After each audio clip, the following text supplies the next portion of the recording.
Are listening to The Tipping Point Show with your host, Mr. Just Ask Joe, John Yeah. Right here on WLOU. Stream it live on Facebook and WLOUonline.com. And now, The Tipping Point Show. Good morning, everyone. All of our peoples, not just here in the wonderful bourbon land, bourbon country of Louisville, Kentucky, but those all over around the world listening to us online. Shout out to you from the Tipping Point Morning Show. This is yours truly, Mr. Just Ask Joe, as well as my brother from another mother, Brother John Yah, Esoteric Concepts Podcast, my man. How you doing there, brother? I'm good, brother. How about yourself? Man, I am fantastic, and I am doing great, well, wonderful.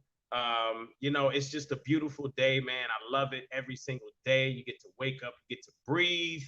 It's just a beautiful day. I can't complain. How about yourself? That's great, brother. Man, it's a lot. It has been a busy week.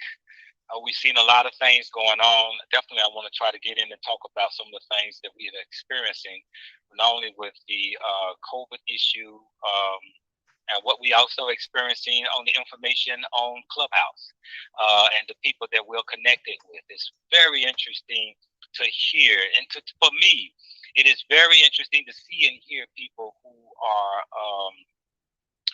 are somewhat banding together and in resistance. And it brings confidence in what's going on, that it's all going to be okay if we all begin to band together. But on another note, and we'll get on that, this weekend is Marcus Garvey celebration that they're having at the Heritage Center, I believe, today, as a matter of fact. The sister we were supposed to have on is not able to call in to give us a little bit more details, but we're going to talk a little bit about Marcus Garvey and what he stood for, and some of the speakers that will be speaking at this event today.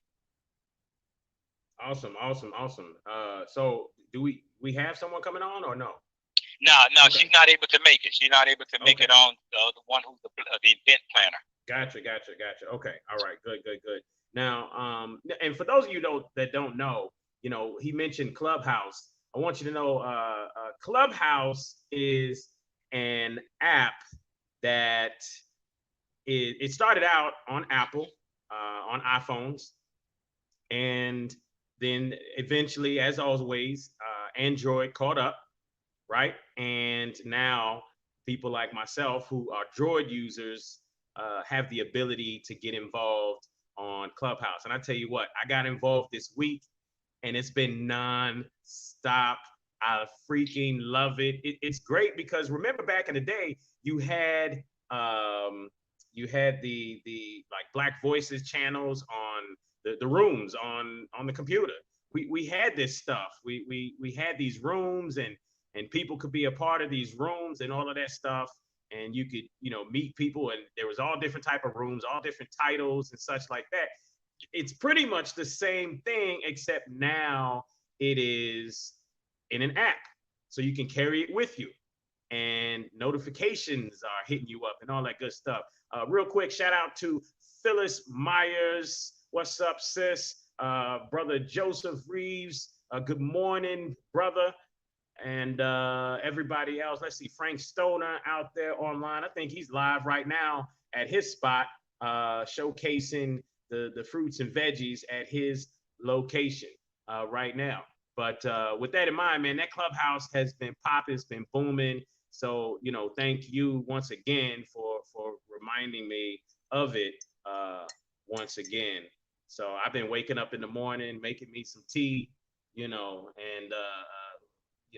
just trying to get in to the Clubhouse. And there's so many talks. You're right, man. I mean, you got millionaires on there, doctors, scientists coming together under one group, on different groups and whatnot. You can jump in there. You can listen to these people talk. And like you said before, a lot of these people, or someone said before, a lot of these people, they charge thousands of dollars to get their content. And here they are on spaces like Clubhouse, and they're pouring it out and giving it out for free. And it's absolutely dope just to hear just a little bit, just to catch a nugget of things, especially from the minds of people that are in that 1% just the same. So awesome stuff there. But you're right, it is Marcus Garvey weekday, all that good stuff.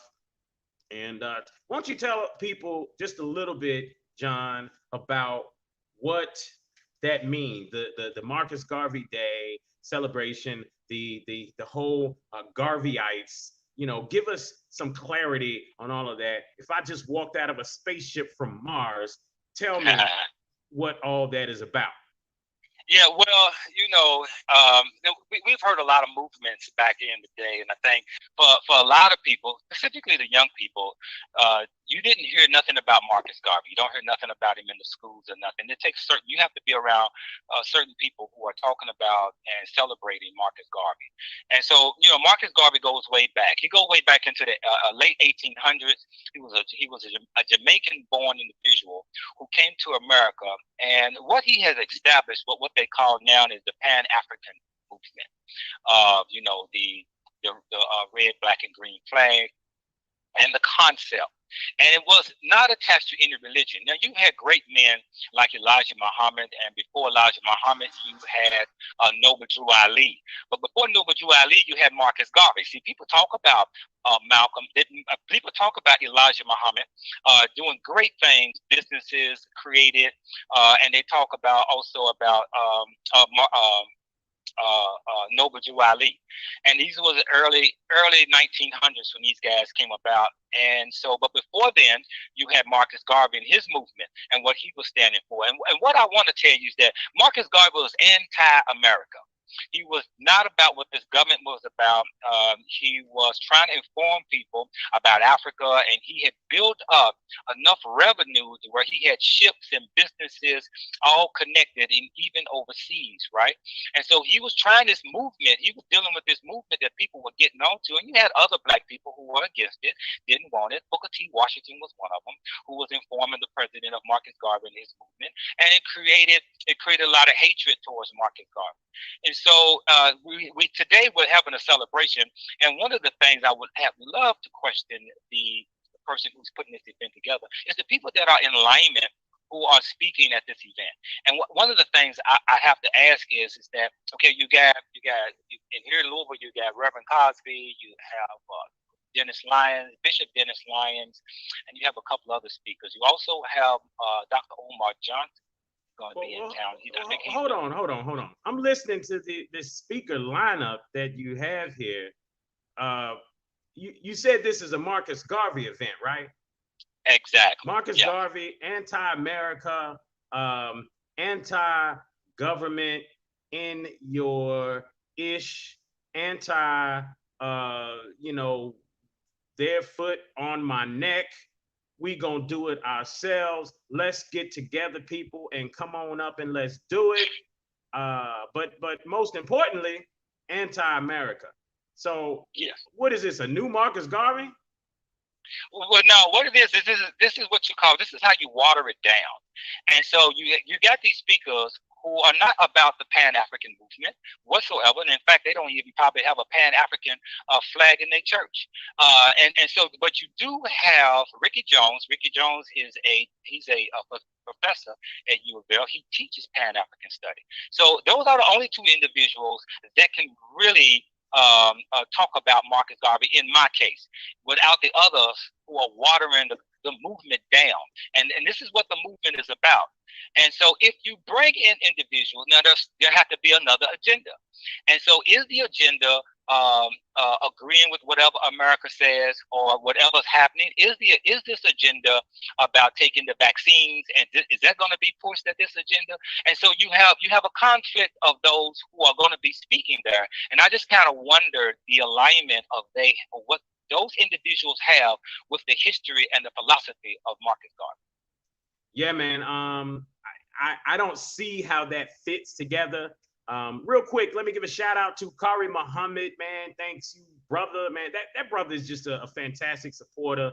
I know he doesn't like the shout outs as much. He's He's in the background a lot, making things move. But man, brother, we got to give you your flowers while you alive, your roses, all that good stuff that they talking about nowadays, that new slang. Keisha Williams, big shout out to you, sis, because when we threw up the Cash App, which is $ the Tipping Point Show, right? Our Cash App, $ the Tipping Point Show. She went ahead and she jumped in and she supported, and we appreciate you, sis. Anytime, man, $5, $2, $1, 50 cents. We appreciate it. And we will definitely recognize it, give you a shout out. And if you got a business or anything like that, you want to go ahead and have marketed or talked about or what have you, we'll even give you time to jump on and poly with us and hit these, what was it, maybe about a 30-mile radius here in Louisville, almost 150K people on the radio at 104.7 FM. We will do that for you. Grand Rising, Frank Stoner, just the same.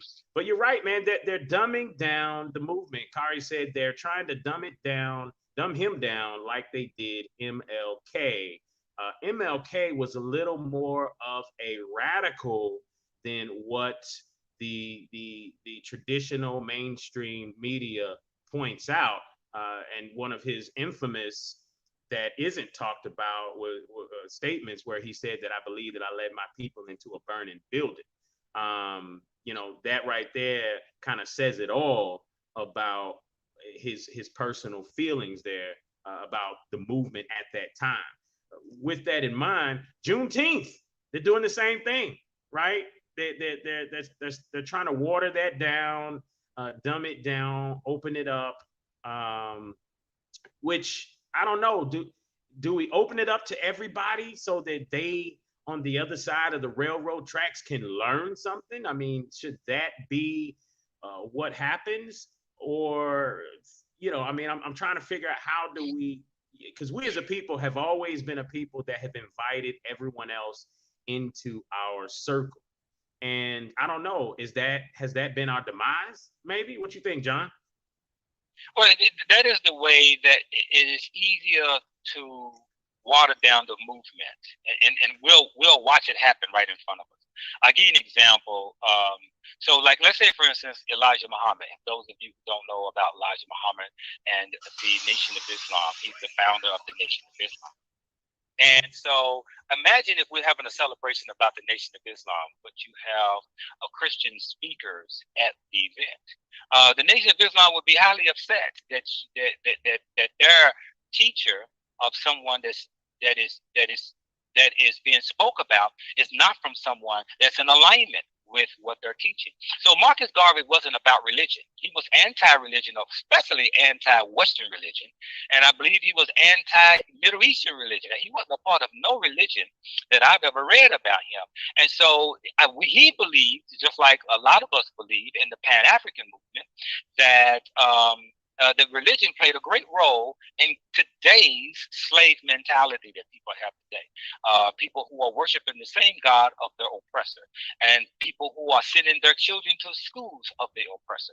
I think this is what the movement of Pan-African movement is about: creating and building your own community, creating your own schools, creating your own jobs. That's what that movement was about. And I don't think a lot of those guys up there don't even line up with those ideals that was coming out of Marcus Garvey.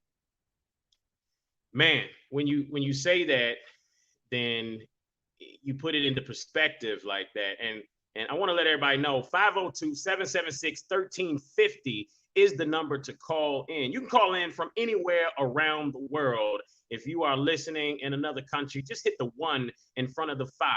That's 1-502-776-1350. Hit us up, folks. We want to hear your thoughts, your voice, your understanding, your confusion, any questions you have. Today is an open mic day, but especially if you want to jump in on any of the conversation that we're having right now, please, at any point, no matter where you are, 502-776-1350. We will let you come in, talk to us, and we'll poly with you just the same. Again, 502-776-1350. But right now, we're talking about this Marcus Garvey. Man, the word garbage almost came out of my mouth. I don't want to say that. Marcus Garvey, garbage. Because it's kind of sad, because again, Dr. Umar is the only one that would be in alignment with that panel that you mentioned. Even Dr. Cosby, and I'm gonna be straight up. I love Dr. Cosby. I've talked to him one-on-one. I think he's a pretty cool brother. When you get down to him one-on-one, what he's done in the community is great. What's done with Simmons College is great. I know a couple partners. I introduced you to one of my partners there that's a professor there at Simmons College, and he left a white established college to go teach at Simmons, and that's pretty notable of him, because I know he took a pay cut. With that in mind, Dr. Cosby himself used to be a little more of a radical in these Louisville streets than he is now. What do you think the difference is? I heard that there's a difference between the governmental nonprofit status that churches have. You have the 501c3, and then there's another one.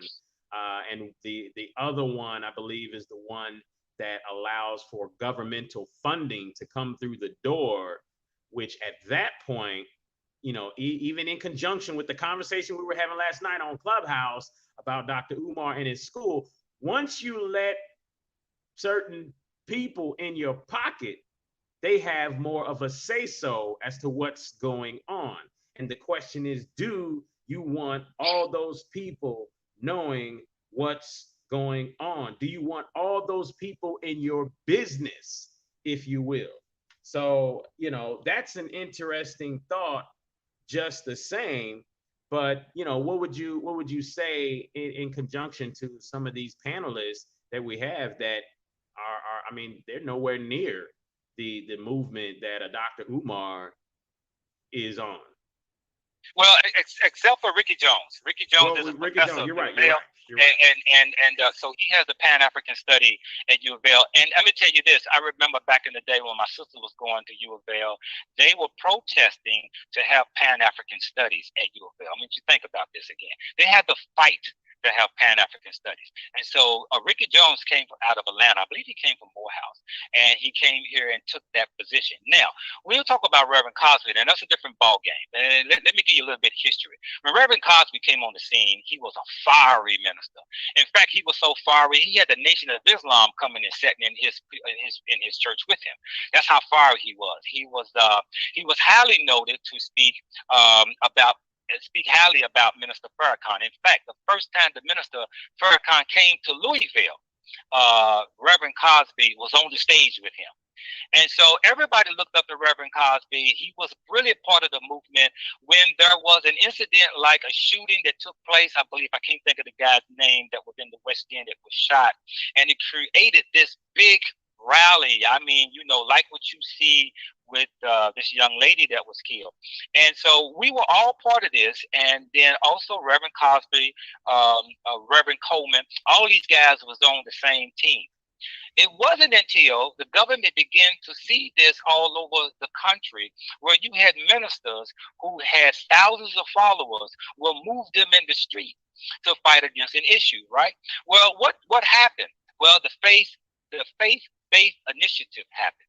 So then it opened up these millions of dollars where these ministers can put their hands in and get that money to building of their church, their school, whatever the case they want to build in their community, their church and their school. But they no longer could speak in behalf of African Americans as a whole when it comes to going against the government. So he had to shut his mouth. So now you don't hear him in the movement. You didn't hear him when it was talking about Breonna. He wasn't in the streets no more, you see, because him, Reverend Malone, a lot of these preachers sold out when they put their hands in that faith-based initiative money, because they're no longer, or they'll lose it. So when you talk about that, in a sense, yes, he did a lot of things for his church and his people going to his church. I'm going to say that again. A lot of things for his church and his people that are going to the church. Not for everyone, by the way, not for anyone, But particularly for that particular community setting where he's buying up property in that area. For what? Building up more of that same issue. But none of that is going towards really helping the people that are really in need. And that's my point. And so when you see police brutality, when you see what's going on in this country, you don't see the black ministers anymore. And they're kind of like fading out. And that's the reason about Dr. Cosby. Now, about Dr. Dennis Lyons, there's a different ballgame with Dennis Lyons. Okay, I don't believe he got his hand in the pocket because he's out here on the street, in the movement, in the rallies. However, still note that himself don't have a Pan-African flag, nor does he believe in the Pan-African movement. So there's a difference.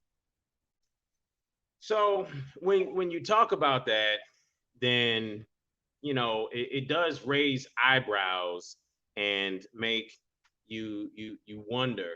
Kari Muhammad says we give people access to our heritage before we benefit from it. Now that's deep when you really think about it. That's real deep, because it's true, but we do that all the time because we're such a loving people. We've never been the savages that had been described or had been thought about. We've always been a loving, kind people.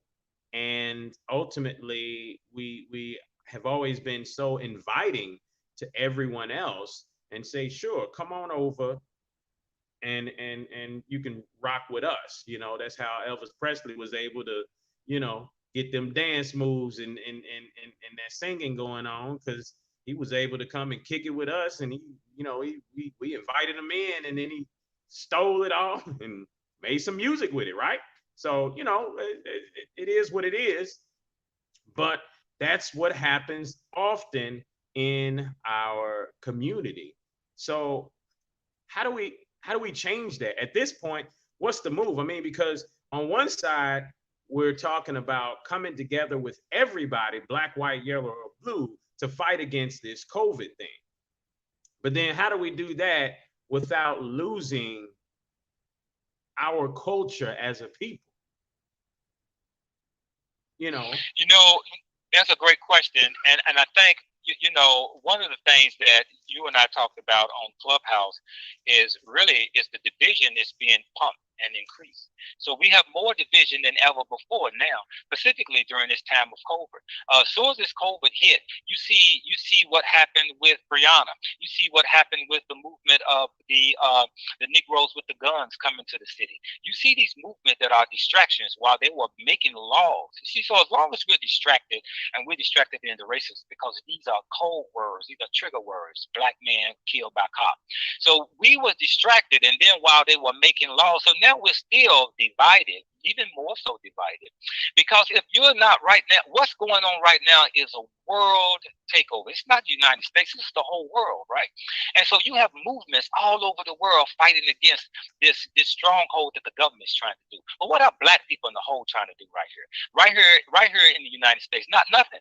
You don't see any movement. See, so you will see, as you have seen on Clubhouse, there's a whole host of white people that we need to learn how to join our allies and create an alliance with them, because these people will be the ones fighting on the front line when it comes to rejecting the government, trying to strip away your guest on line too. Your guest on line too. Gotcha. So, it's got a guest on there. Good. So what we're doing is basically, we're not allowed to unify ourselves together because of the separations that we have going on. So we're not able to collectively get with people who are on the same fight, because we're not talking against this pandemic.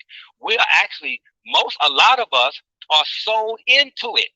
And we believe those on the outside, and this is a whole different division. Now you got a new division going on with us. Now it's the vaccinated against the non-vaccinated. Absolutely, man. Absolutely. That's an interesting thing. We want to invite or talk to the caller that we have on the line. Caller, you are on the line with the Tipping Point Morning Show. How are you, and what is on your mind? Caller, Hello? are you there?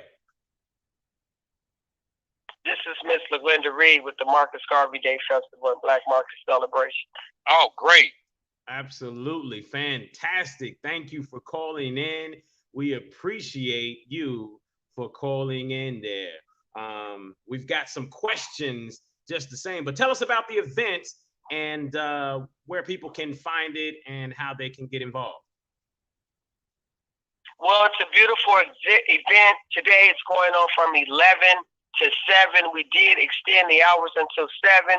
We got beautiful vendors showing up, and we got some heavy hitters. But first of all, our main keynote speaker is our very own Dr. Ricky Jones, who's the department chair of the University of Louisville Pan-African Studies Department. Our second major keynote speaker will be Dr. Umar Johnson, and he's over the FDMG Academy, which stands for the Frederick Douglass Marcus Garvey Academy. He will be our main keynote speaker. He will do opening remarks around 11. He will be back with us around 3:30, 4 o'clock. And it's going to be a beautiful event. What I'm excited about is the fact that all the leadership in Louisville will be there.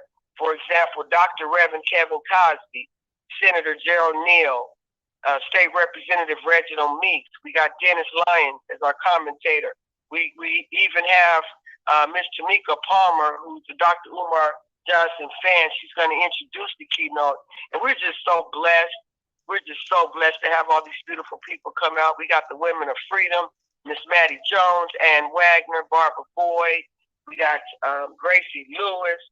It's just a beautiful thing. We even have Mr. Kevin Fields, who's going to talk about the beautiful things going on in the Russell neighborhood and a few local authors. But I really want to stress to the public that we need you to come out. This is a fundraising event. It is from 11 to 7 at the African American Heritage Center. We know we're competing with other events, but ours is early. We need y'all to come out and show up for us. It's all about the kids. Self-Esteem Incorporated does self-esteem training for adult women and children. And we have 18 children enrolled in our program, and we have 52 on the waiting list. So we're in dire need of funding to keep this program going. Oh, that is awesome. Let me ask you a question. Go ahead. I'm sorry. So this is a fundraising event, and we're not asking for much, Louisville. We just need y'all to give us a donation at the door. You can give us $5, $10, $20, whatever you have on your heart, because again, it is a fundraiser. And I just appreciate you giving us the opportunity to come on to the show this morning and talk about the event today. Yeah, so the event is actually free. You're just asking for a donation. Right, yes, sir. That's and awesome. If you don't have no money, we still want you to come. That's awesome. It's an educational event. If you have any children, you have anybody that want to do open mic section, you all can come up, perform, get on the open mic. Again, it's an all-day family fun event, and it's very educational. Great. Awesome. So now, is this someone who we had talked to about calling in, John? Yes. This is the sister that I was talking with, communicating with the call in. Yes. Fantastic. So, I guess, I'll jump in with a question here. What made you guys put together this lineup of speakers, especially considering the fact that, Dr. Ricky Jones and Dr. Umar Johnson would probably be more in line with the Garveyite mentality versus some of the other people on the panel? What made you bring this panel together? Well, when you look at the panel and you think about the people that's going to be speaking today, what we're doing is bringing diversity together. This is diversity together. All these speakers, diversity together, okay? Dr. Umar, he's a hard sell because it's very controversial. But so is Dr. Reverend Kevin Cosby. So is Dr. Ricky Jones. So is Bishop Dennis Lyons. So am I. But the beautiful part about us putting this panel together is this. These are people from all walks of life. These are people with all different ideologies, but they coming together for the kids, sir. It's all about the kids, Louisville. It's not about what you all think about these people. These people are stepping up to the plate to help Glenda Reed with Self-Esteem Incorporated raise this money to keep this program going. This man is not asking us for a dime. Dr. Ricky Jones is not asking for a dime. And the beautiful part is these people are showing up for the kids. So we got a speaker for everybody. And we need to get away from Black people looking at each other's views and their ideology like we can't come together. This is unity at its best. I think you're absolutely right about being able to bring down the barriers that keep us separate, because we were just discussing about concepts and those like Marcus Garvey and what they stood for. And you're totally right. We need to learn how to move that to the side. But let me ask you this question. On the theory of what Marcus Garvey stood for, which was really anti-America, how can we actually bring that concept where we can all have that togetherness to where we can actually build together? Because I know Marcus Garvey was about self-reliance, self-building, building hospitals, and building our own banks. Will that message still be intact? Well, I know Dr. Omar is going to go in with that, but will that message be accepted and intact with other speakers, do you think? Well, you got to think about it, sir. You got a lot of religious leaders, and what Dr. Umar Johnson is trying to portray to the public is this. Marcus Garvey was probably one of the greatest leaders that we ever had, because he had over 1 million followers. He was global, and he didn't use religion to reach the people. So that's right. we're talking about a unique guy that blessed us with his presence on earth during that time. I would like to say he was way ahead of his time. As you know, he was born in August the 17th, 1821, and he died June the 10th, 1940. And also with what you just said, what was beauty about that is those who don't know about him will be able to hear some information about Marcus Garvey, because there's still a lot of people don't know what Marcus Garvey stood for and what he was about. So yes, that's a great idea to bring in other speakers if it's going to pull in people that are going to be educated about Marcus Garvey and his movement. And just remember, folks, I want to say this right, to everybody out there. I think the more we educate the public, sir, I think the more we educate the public and let Louisville see what this man is all about, people are going to have a different perspective about all the speakers. Because, again, we're bringing diversity together for a beautiful cause, and that's to help my children. Absolutely. And I want to let all about our children. Let me just say this real quick, folks. When y'all come into a free event like this, the premise is, hey, we want everybody to come out and be able to get something from the event, the education, the knowledge, everything, something from the event. So when it comes to donating,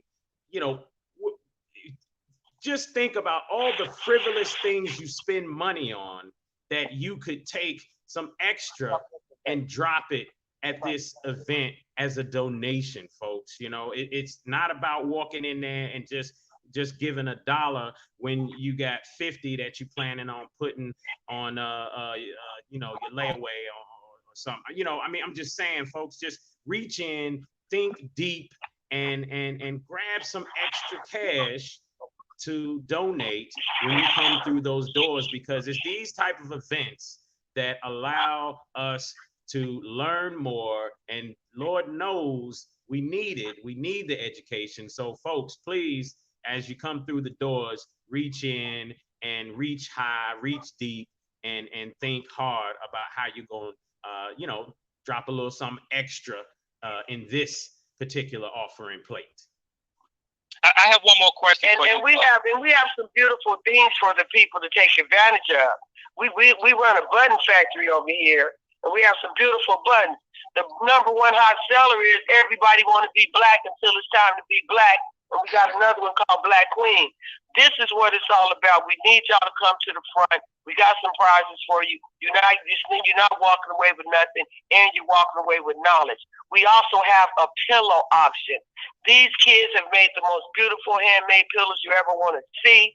We got Michelle Obama. We got Barack Obama. We got Martin Luther King Jr. We got Frederick Douglass. We even got one for the FDMG, which is for Dr. Umar Marcus Garvey Academy. We got a pillow for everybody. We just starting it off with an auction. It's a beautiful event, sir, and I hope when you get off the air, you can join us. No doubt. Listen, so you're going to do this every year. This is your first annual, correct? This is going to be annual. We're going to blow it up for next year. We putting out a survey form.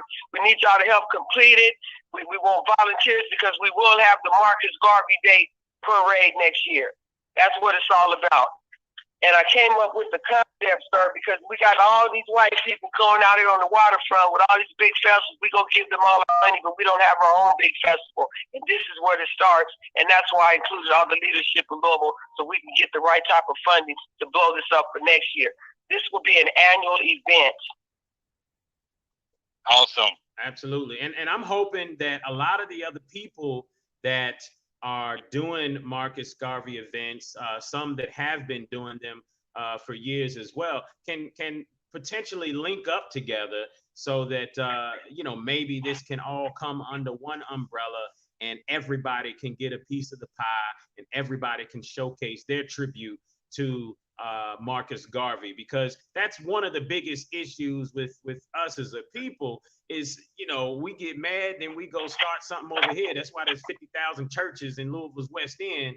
And ultimately, we need to be trying to convey one message to all of us and to the world. And it would be nice if many of the people doing the Marcus Garvey Day events would come together and figure out how we all can work things out, whether it's even just figuring out time slots to where you go from one event to the other. But that would be something that I would love to see, just as the Juneteenth event that happened this year at the Ali Center. I'm hoping some of the other events that were surrounding that would come under that one umbrella as well. So shouts out to you guys for doing what you're doing with this first annual event.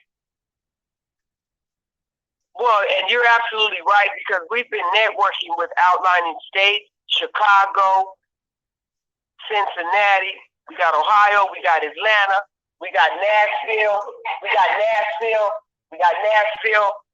in the house. And it's a beautiful event because we are networking with outside states and fraternities and other Black organizations. And I think what attracts these people is that it's coming together to help children. We're trying to raise $1,000, sir, to get our state board for proprietary education license. Once we get the state board for proprietary education license, I will be able to teach a strictly Black history curriculum here at my own private school, okay? And we're going to take 18, 20 children to Africa. And that's our next move, is to raise this money to get these kids to Africa. We need to get back to our true culture. Our true culture in Africa means before the white man enslaved us and pit us against each other. Oh, Lord. I could go on and on about this, but I don't have time. But when we get to Africa, we're going to get back to our roots, and these kids will be able to see how they respect their parents and their community. And we're going to bring that teaching back to Louisville. I tell you what, we would love to have you back to talk about your school. Yeah, absolutely. Yes, please. We don't have a lot of time today. I'm pressed for time, but I really want to come back and let you all know about the beautiful things that this program does. But I can tell you this: it does three things for the Jefferson County Public School System. It improves academic performance to letter grade. It improves a child's self-esteem, and most importantly, it cultivates the parent-child relationship.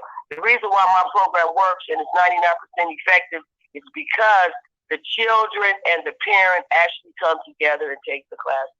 When I tell you that's a beautiful thing, it's a beautiful thing. Awesome. Beautiful. Well, we appreciate you calling in today, and we like my brother said, we definitely have to have you back on to talk about your school, because we've had others that have private schools or home schools as well on. And, my mind always goes to figuring out how people doing the same things can work together. That's my mind and my heart in all things, especially when it comes to us, because we're such a people that sometimes, we're you got 15 people doing the same thing, and we're only moving an inch at a time. When if we came together and all did it under one roof, then we could take some big steps and big strides. So we definitely want to have you back on to talk about your school. And thank you very much for calling today here at the Tipping Point Morning Show. Okay, thank you so much. You have a great day. And like I said, when you all get off the air, we need to see you at the festival. All right. All right, okay, now. thank you. Bye-bye. All right, man. So we've been called out, man. I know you usually got to run. Are we cutting the short shows, the after show short, so that we can step out there real quick? Yeah, we can rock it. We can rock it to about 10:30. Okay. All right. Caller on the line. Welcome to the Tipping Point Morning Show. Caller, what is on your mind? Hello. Hello. How are you? Very good. I'd like to add more positive information about Marcus Garvey. Let me ask you all a question. Have you ever heard the reality called New Negro? Yes. Have you? Absolutely. Yes. Have you heard of that reality before? Yes, sir. Okay. I'm doing the same thing because in my case, I'm reviving Negro baseball. Been doing it 20 years. Never played baseball before.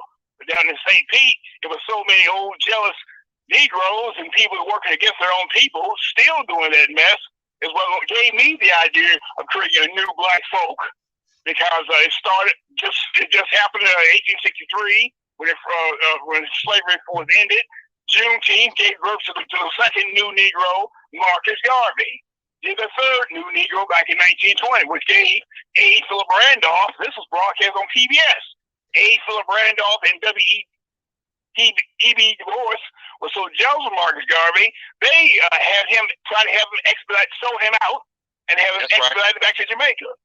Even though the President of the United States of America, Roosevelt, said in his Oval Office to A. Philip Randolph, I know about the laws in this country.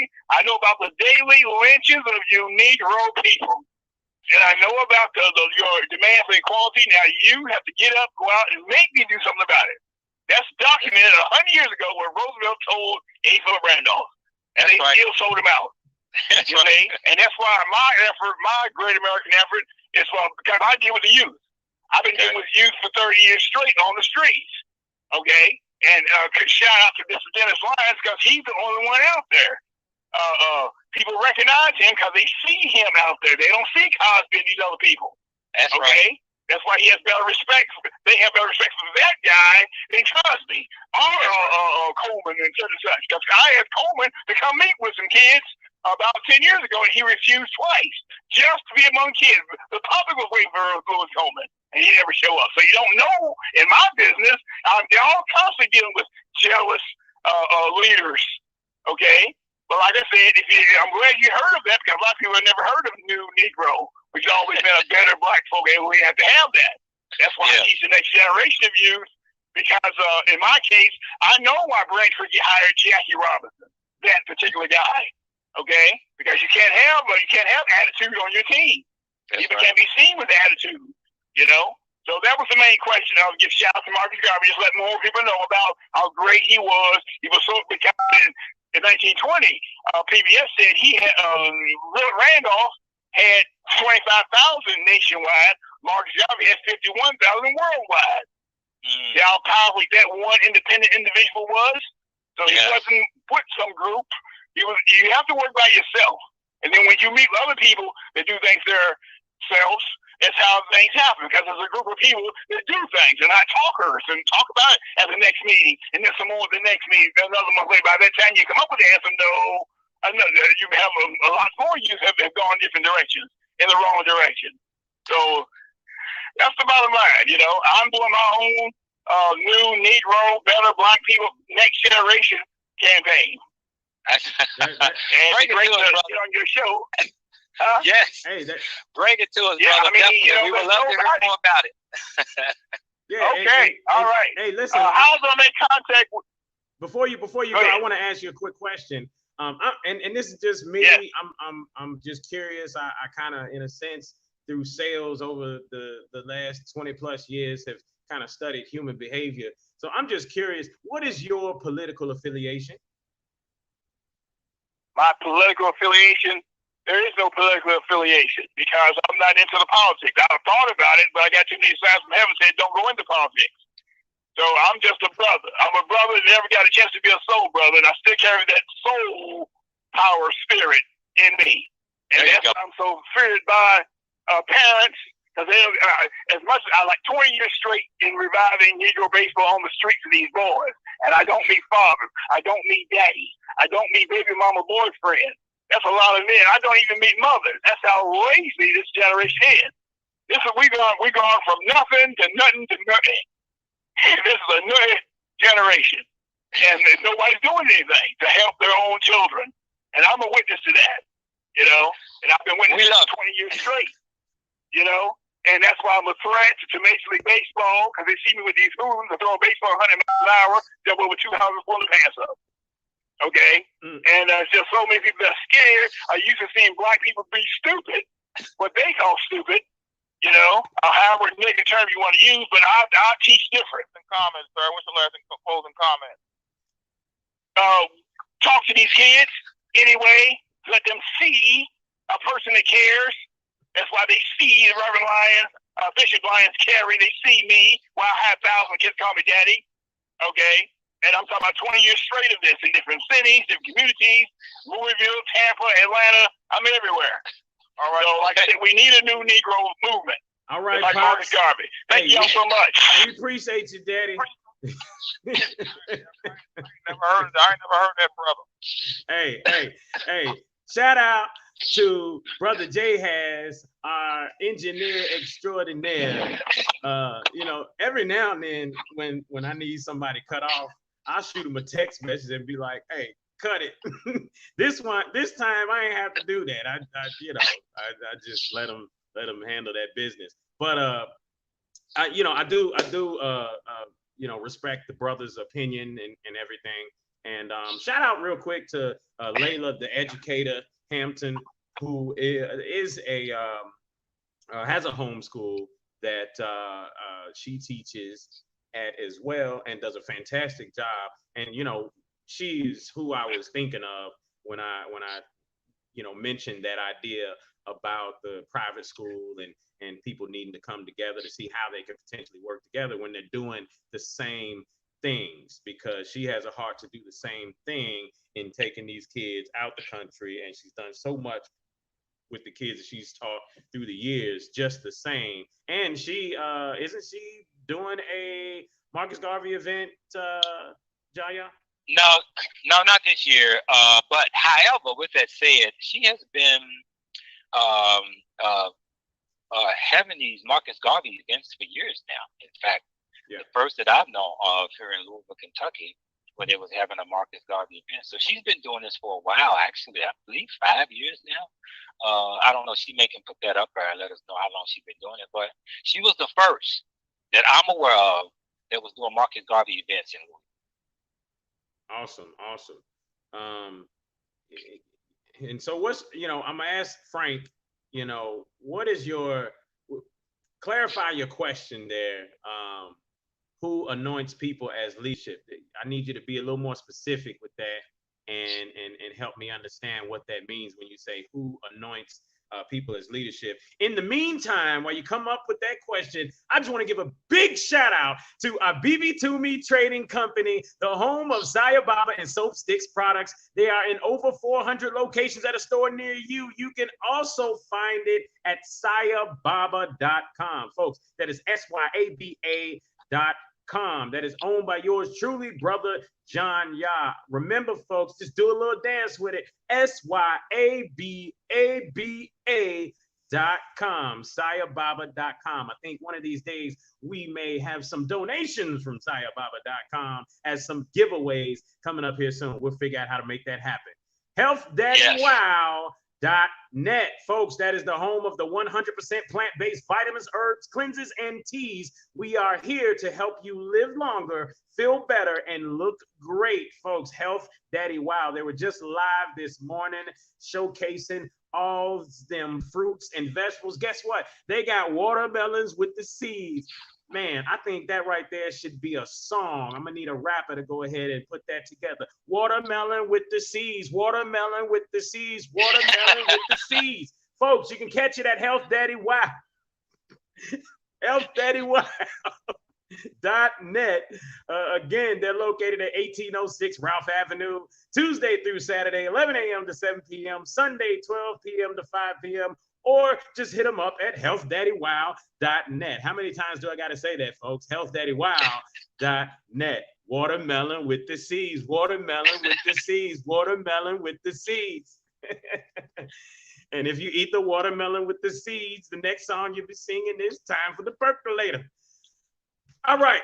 So when you talk about that question there, I gave some time there for Frank to clarify that. Who says certain people are Black people's leadership? Well, you say leaders in the community. I would just say that, in this case, leaders would be defined as those that have a multitude of people following them, right? And in this case, when we talk about, church leaders, then you got some people like Cosby that have thousands of members. And I will say that the cool thing about Cosby that I love is that his leadership is not restricted to just the church. It is outside of the church into the general public as well, with Simmons College and such. I don't know the work or everything that it entails when it comes to, a school like that. And everything that he's had to do and all that. I would assume that it takes a lot and that there is a lot of time and effort that goes into that, So, I'm not going to discount him and the efforts that he has. But yes, we notice that he is a lot more watered down than he was before, So I'd love to get out to the event and listen and hear him speak. I'm gonna throw on my Tipping Point Morning Show shirts, so you know exactly who I am. This is no incognito type stuff. Nuh-uh. Nobody's scared. Hey, and you know what's funny? Hey, I was gonna say this yesterday on Clubhouse, bro. But what's interesting is you studied 3 forms of martial arts. Go ahead and name those off real quick. Oh well, it's Tai Chi, Wing Chun, and Aikido. Which is interesting. But you heard me mention Qigong, but Qigong is more of a breathing exercise. Which is interesting because I studied kimchi, fermented cabbage. It's really good. Y'all should try it sometime if you hit up the Asian store. It's really tasty. But listening to you, when you said that yesterday, a light bulb went off in my head because, John Yah has become, like a brother to me. In a sense, I mean, he'll call my pops. I don't even know what the heck they talk about, and he'll call my pops and be like, yeah, call the pops and say, okay, cool. I ain't even, I don't know, but he's family as far as I'm concerned. Him and anybody connected to him is family. Now, the way that translates to me is that if we go out in public, then, you are you a smaller framed brother than me. So I think in my mind, if anything happens, I'm about to, body slam somebody if they come at my brother, right? But then when you started mentioning all those forms of martial arts, I was like, you know what, if anything go down, I probably should be standing behind you. When you think about that. But I thought about that yesterday and I was like, hold up, he don't need to stand behind me. I need to stand behind him. But that's funny when you say that. Now, real quick, what does studying those forms of martial arts, what exactly does that do for you mentally, spiritually, emotionally, physically? How does that help you? Because I know you're not doing it just to be doing it. Well, I came up boxing, so I did a little boxing in the gym when I was a young I was a young guy. I think I was about 8, 9 years old when I walked into a gym. So I've always been impressed with some form of combat. Okay, and so I was always impressed. And then I came across years later. I think I was about 13 years old. I went to a gym at the YMCA and came across Chuck Cowan, which is Master Cowan. A lot of y'all call him Baba here in Louisville. He's actually a legend from in Louisville, Kentucky, of studying and teaching the arts, and he teaches Shotokan, which is a form of karate. And of course, karate is different. It is out of China, where Wing Chun and Kung Fu is out of Japan. He's out of Japan. His studies out of Japan, and Wing Chun and Kung Fu is out of China, and Tai Chi. So there are different arts. But what I got into it and learned was the discipline. I learned from it to being able to hold my discipline, but to learning how to defend yourself is also. Once you are not fearing someone physically, you don't fear no one mentally.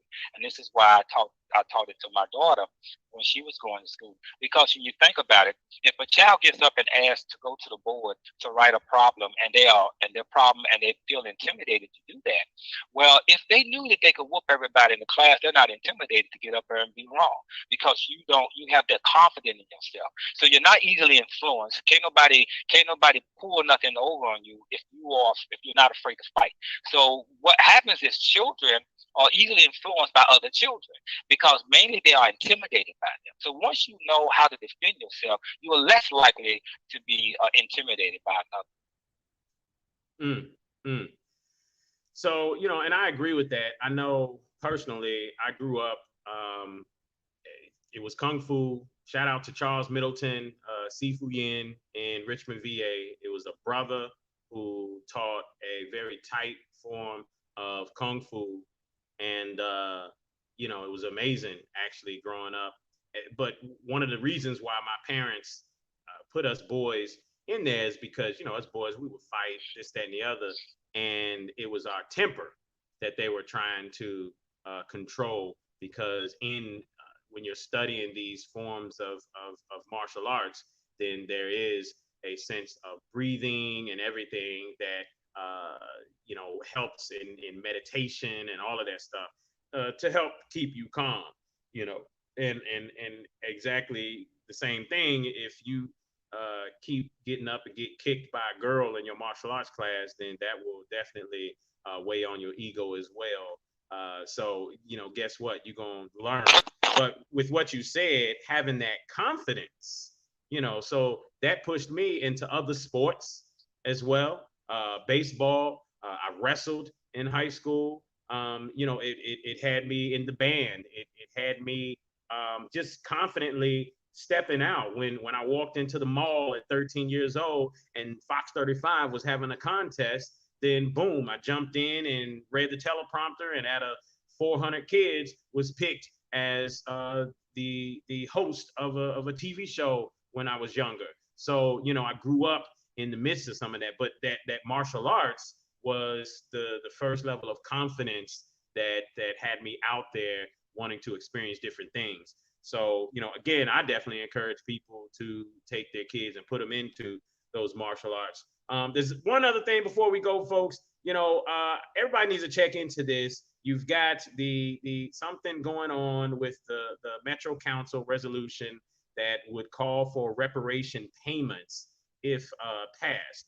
And there is some community members that are interviewed by WDBR that are speaking, against that. They say slavery is too far away to even worry about that. So maybe next week we'll have that conversation. Folks, once again, this has been another episode of the Tipping Point Morning Show. This is your boy, Mr. Just As Joe, and my brother, John Yah. We are out. We love you. Peace. See you next week. Serving the African American community. You are listening to The Tipping. All right, folks, we're still here online. Give us 1 second and we'll come out and come back.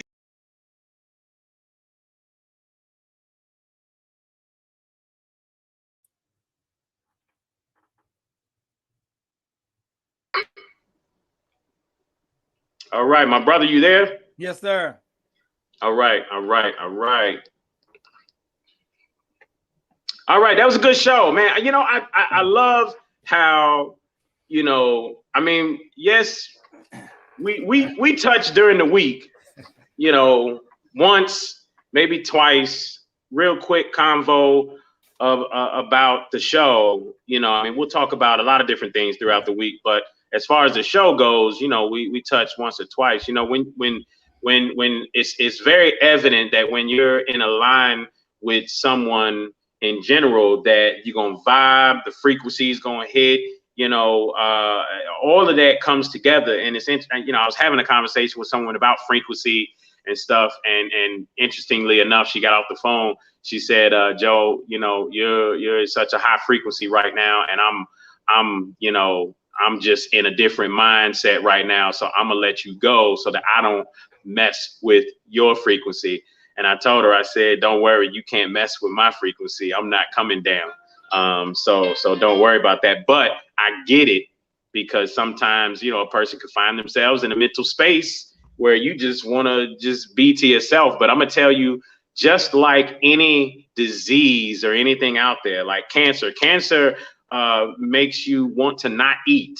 It makes you want to, you know, and the only thing, if you do eat, it's usually a craving of sugar. I'm gonna tell you right now, always do the opposite. Do the opposite. You know, eat the good quality foods, leave the sugars alone. Don't mess with it. It's almost like a deceitful, to put it in layman's terms, devil that is coercing you to do these things, when in all actuality, you should be doing the exact opposite. You should be looking at funny movies and be around people that are positive. And that's the same thing when you're feeling down. You should focus on being around people that are positive, looking at funny movies and things, and eating good quality, clean foods, because that stuff hits your brain, gives you oxygen that you need, and helps in your healing process. You know, whether you're talking disease or whether you're just talking being down or depressed. So, you know, always do the opposite, because you have a mindset to know what's good and what's bad.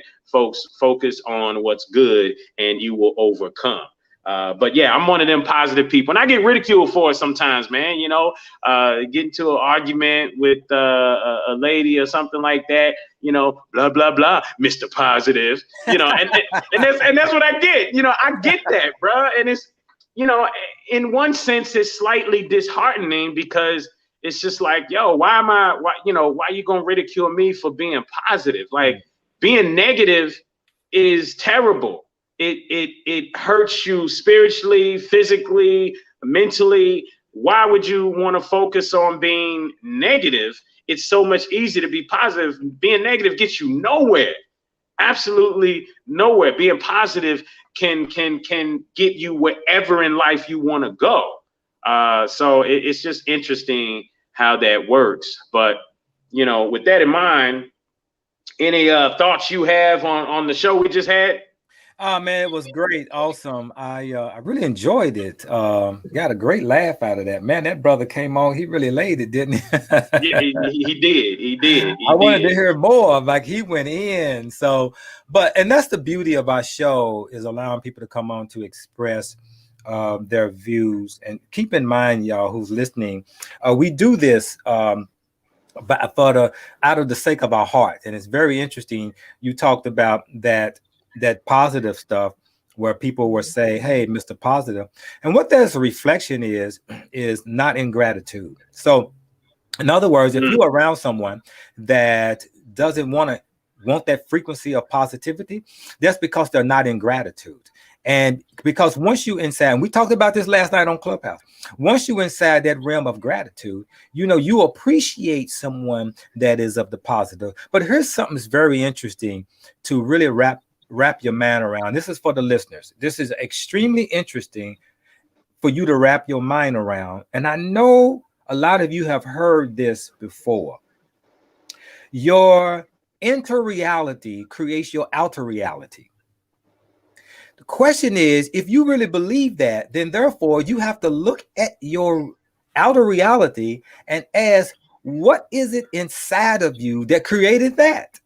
And if you can't see that, then that is the issue. If you do not believe or see that your inner reality is what created your outer reality, meaning what are you looking at now, your behavior, how you feel, what you're seeing, what the things you're looking at, the things that's in your present, and the people that are in your presence. That is a reflection of your inner self. Now, what you got to do is figure out how.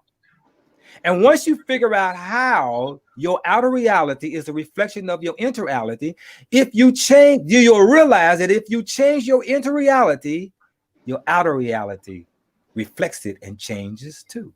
And that's what we're missing. So I don't care what condition you are in. I don't care what condition you are in. Ask yourself, is that your outer reflection? Now, look at yourself and ask, how is it connected to your inner self? Once you do that, you are actually working on true healing. You are actually working on the true healing of yourself, because like you said, if you're sick, you don't want to be around sick people. You want to be around well people who are laughing and joking and because it helps you. It helps you build. Hell, I had a great laugh this morning. So if I was sick this morning, it probably went away because just listening to energy and pouring out and then finding laughter is a beautiful thing. It's gratitude. So again, we do this out of love. We do this out of our heart. We do this freely, because when you're doing something that's your passion, it's free. And so what we do is we ask that those of you who are watching us, following us, click like, share our content. If you know of somebody that has a business, bring them on. We'll be more than glad to give them a shout out, give them a spotlight on their business. And while at the same time, while we're showing you love, show us love back. Show us love back by clicking like, sharing. Hey, no, you said something there. You said it accidentally. Show us love black. Show us love black. Show us love back and black, and send us $1 or $2. And remind you, this is to keep the show going. We do well on LOU. They love us on the show. They love us on the air. And we want to stay here and see what we can accomplish out of this and pull it together, because it's really about us, about the people. And we're really trying to connect with those who are sharing the same frequency as ours. Exactly. And that's important, because, you know, if the show went further than WLOU, you know, let's just say it went nationally syndicated, the city comes with us. You know, and, right. and that's what's dope, is that the city comes with us, and now it just creates more notoriety. And so now local businesses get national exposure as well, you know, and of course, you know, I mean, sure, that's, I'm not gonna sit here. The goal is really just to focus on highlighting, you know, good conversation businesses and such like that locally here, but create good conversation, good content that everyone can engage in. But guess what? If in fact it turns into a nationally syndicated something, then hey, that just means that local people now have access to more national exposure. So, you know, it does nothing but help the city. Now, you know, what did you think about the conversation last night on Clubhouse? We were in one room where, you know, the question of the room was, will Dr. Umar's Academy open up this fall? Right? So, of course, that brings out people on both sides of the table. And, you know, I was in there till late last night. And, you know, it was interesting to really just kind of see how that all went, how the conversations, the dynamics and the different conversations. But what was your real thought? I mean, what do you think about this whole thing? I mean, because, you know, this is real controversial. The brother is I mean, he's like a Philly nigga who just, you know, got some smarts and ain't afraid to continue being a Philly nigga, you know, at times. And that's kind of part of the problem, you know, at the same time, because he's continuing to be that Philly nigga in the public eye sometimes. And that's, like you said, I thought it was interesting. That's detrimental to the brand of the school. And if he goes down, then the school goes down. So how do we fix that? What was your thoughts on that? You know, it was interesting build we was having until the sister came in. And I'm gonna talk about that too in a minute. But that's when I decided to bounce after she got to talking. And what's happening is this. Here's what's happening. Now that podcast or that Clubhouse was questioning about Dr. Omar's that's been going on for, they say, some says 10 years now. He's been pushing for this school and asking why hasn't it been built? What's going on? You heard some call it a scam. You heard that very interesting. And a lot of people brought up a lot of good points. If that's a scam, brother, then let me tell you something. He's the greatest scam artist in the history of mankind, aside from the American government. If in fact that is a damn scam to be going on for this long, never get hit by the IRS, never get hit by the federal government in that sense. He would be the greatest scam artist in the world. Well, that's one thing I won't put in the bucket in that area. What I am is a person, and I've been aware of Dr. Omar and his agenda for some time. And by the way, let me make this a claimer that I love what Dr. Omar stands for. And what do I mean by that? Okay, so Dr. Omar really came on the scene with his degree to speak against public school systems and what they need to know, specifically even in how they treat young boys and how they label them. I thought he brought out some extremely good knowledge that we can learn from, and I'd have to say that. Now, and also he's a historian. He knows a lot about history, and he's a very great speaker and can really move you. However, the issue is this: because we are a people that is looking for a savior. You know, we've been looking for a savior since we was told about the story of Jesus. We're waiting on somebody to come and save us. I mean, I'd be damn if what you do is you take an individual and you take this individual that you like to speak so well, and you take the whole of him. You take all of him, and you don't have an objective mind anymore. You throw away your objective mind for the individual. So when they do something wrong, you don't see it because you've taken the whole totality of him and you made him a part of you. Instead of taking pieces of what he stands for and what he works with and ride with that. So I'm not a donator of the school. We donated to get him on the show, but I'm a businessman. I would rather for it to be a business transaction for me to donate, because here's why. If I donate thousands of dollars to your program and that program doesn't take off, do I get my money back? I've never seen nobody give people their money back because they did not complete their first agenda. So that's why. And so I'm a person who have an independent mind that can have an objective thought. And so just like people with back in the day in the Nation of Islam, and I'm going to call it out. Elijah Muhammad was known for having intercourse with young 16, 17-year-olds.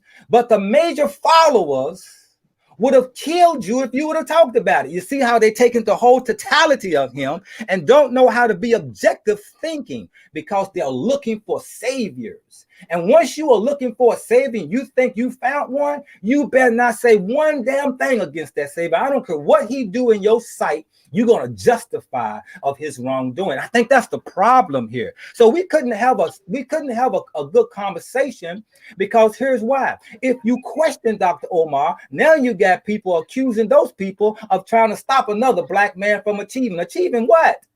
And what are you afraid of to speaking the truth? So what we have to do is you have to be quiet and you can't even speak objectively about that brother. And I find it sad that the sister used a technique by coming on saying that we don't need to be a black man attacking another black man. We have enough of that. And I didn't hear attack of Omar. I heard questioning of his content.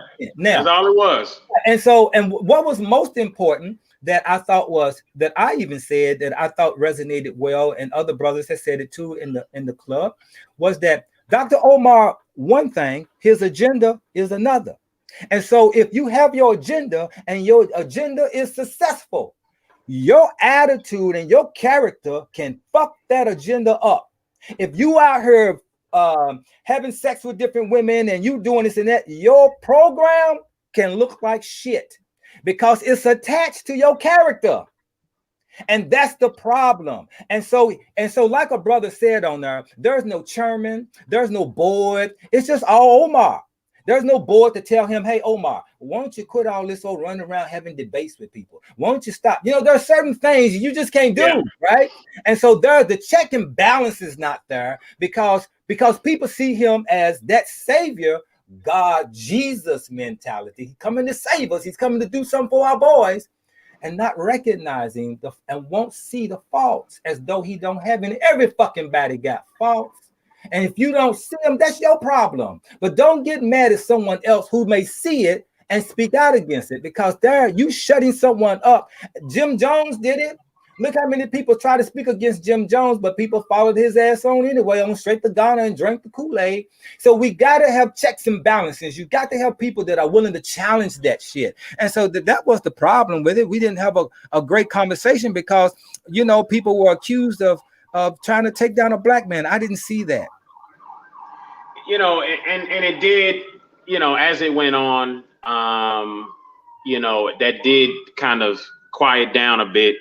But you're right, that element came into the space, and, you know, now, and then at the same time, you know, my issue is with some of these men these days who don't have the emotional ability to really control themselves. So then they go tit for tat, you know, back and forth with someone when, you know, she's already coming from a low vibration. Why are you even indulging in the tit for tat with her? You right. know, and so that you know starts to bug me. But you know, it did that. A lot of that did quiet down, and it went on, you know, a little bit, and it was a good conversation. It continued to be a good conversation about the you know, the different dynamics. And some people brought out some really good points, you know, about how to properly donate, how to properly raise funds and things of that nature. I think that Dr. Umar is trying to focus on doing it ourselves in a sense. I think that that's what is going on. He's trying not to be in anyone's, you know, pocket. Because when you're in other people's pocket, then they want to have control. But I'm in agreement with you. I believe that he should open it up for a quote unquote investment strategy in saying things like, hey, this basketball hoop in the gym, you know, one on this side, one on the other, you know, you invest $1,000, your name or business goes across that basketball hoop. That's a return on your investment, right? And if you invest, you know, $10,000, then this will be called the John Yah Gym, you know, here at the you know, FDMG Academy, you know. So he needs to create, I believe, some type of investment strategy where he can do tiers and give people something in return for their money. You know, with the movie stuff that I was talking about, you know, we need 200K. So we're giving credits, points on return of that money there as the movies do well. I mean, right now we took a movie that we spent $3,000 on a budget for our first full-length feature film years ago that is now sitting on Walmart's website for sale, Best Buy website for sale, Amazon Prime, Tubi, and a bunch of other streaming services that, you know, is doing well. So with that in mind, then it's a situation where, hey, with the quality that you now see in our short films as we've done since that full-length feature film, you best believe that the quality is going to be the same on this big full-length feature film. And here is our investment tier right here. You invest this much, you get this. You invest this much, you get this. And I think that that's what's missing from the you know, his strategy with putting this school together. I'm glad to finally, you know, see the building. Maybe we need to take a trip out there. You know, we'll do a show from the school or something like that. Maybe we can, you know, reach out to some of our people and see if we can link up with Dr. Umar and potentially do the show from the school, and we can come back with the report to say, hey, folks, it's real, it exists, and yeah, you know, it's gonna be great. Well, you know, I believe it's real. I believe the school is there. I believe the building is there. I believe he purchased it. I believe by now, definitely that would have been proven if it has not been true. But here's the problem. Dr. Umar has a great, brilliant idea. That doesn't mean he's a great businessman. It doesn't mean he's a brilliant businessman. See, this is a business decision. And so this is not a church. This is a business. And this business is only way to business, nor is it a nonprofit business. This is a business that's going to be profitable. Okay. And the only way it can work is through profitability. It has to have profit to put back into the business. You can't just take all the money out and not continue to build a business. So what's lacking in Omar's thing here is the business side, you see? And so if you're a business person and if I invest 10 grand, but I may have 10%, 2% of stock, I have 2% say so. And so imagine more people who have stocks into it have a say so. Well, then we have an opinion about what is going on because we want to protect what? Our investment. We want to see the success of it because we want to see our money come back. So no, I wouldn't invest $10,000 for a gym or with my name on it. No, I want $10,000 that I'm going to have a retirement in that residual retirement. But as long as that school exists, I'm getting a check every 3 months from something, right? That's what I'm speaking of, because again, $2 million, $3 million, $4 million, bottom line is under one name. Do you know this is why the Nation of Islam collapsed after Elijah Muhammad died? It was a multi-million dollar company, so to speak, a religion, but it wasn't incorporated as a business. So the family members and people squandered over the money and the whole organization scattered. Then that's when Farrakhan rebooted it and started it up. But because it wasn't under an incorporation and set like that, separate from the owner, it collapsed when he died. Same thing would happen if Omar runs this business, creates this school, it's a business, and then he dies. And there's no board, there's no setup to keep it going. Well, guess what happened? People's going to squander over the buildings. His family member going to want a piece, maybe his daughter, his son, whatever. They're going to squander over it because it wasn't set up as a corporation, that there are holders inside of it that play a role with that business. And that's my issue. I'm looking at it from a business. I'm not emotional. So I ain't into the emotion of saving boys. I get that. I'm not emotionally attached to that. I like the ideal, but I would rather be attached with it. If I'm going to be attached to it with my pocket, I'd rather for it to be an investment, not because of my emotions. Do you think that that's why, I mean, everybody knows Dr. Umar, right? So all the celebrities out there, they're not going to sit there and say, especially, in Black entertainment, they're not going to sit there and say they don't know Dr. Umar. Do you think that that's what keeps them away from it? Is the fact that there isn't any business structure or of an investment behind it? I'm not sure. That's a good question. I'm not sure of what other people with wealth see it and how they see it. Some may want to give money because they love what Umar's talking about and what he stands for. I, on the other hand, am not emotionally concerned with that. I like what he's speaking about. I like what he stands for, but I don't like it to where I'm willing to take money out my pocket and fund it because I'm not emotionally involved. And the way to get me emotionally involved with my money, I have to see a return. That's it. I have to see a return. And then that's the way it works because everything's reciprocal. It's got to be reciprocal. Now, I can throw $100 to you. I do that all the time. I do that with a lot of people's businesses and startup businesses. I do that with other people's programs. I throw them $100. There ain't no problem with me. But I'm not going to give you $2,000 or $3,000 or $4,000 or $5,000. I'm not going to give you $1,000. I have to do it in an investment because I have to see a return of that, right? Because that's how I see the money that I work for and how I build my income. Because my income is built for a legacy that I'm trying to set for my family and my family. So I have this leeway, but I'm a thinker first. I don't run off emotions, and that's where people go wrong. Is with their emotions and separating their intellect and making moves based on their emotions instead of using their intellectual mind. Gotcha. Absolutely. Definitely agree. It makes me wonder more so as to who is his confidant, who is sitting beside him to say, hey, this is what you need to do. Or who is he having his business conversations with?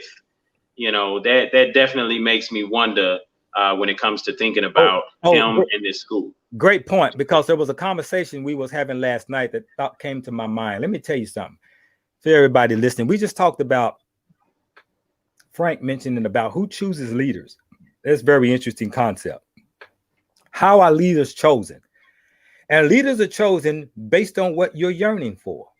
So if you are a person that you feel lack, because you have to have lack to have a leader.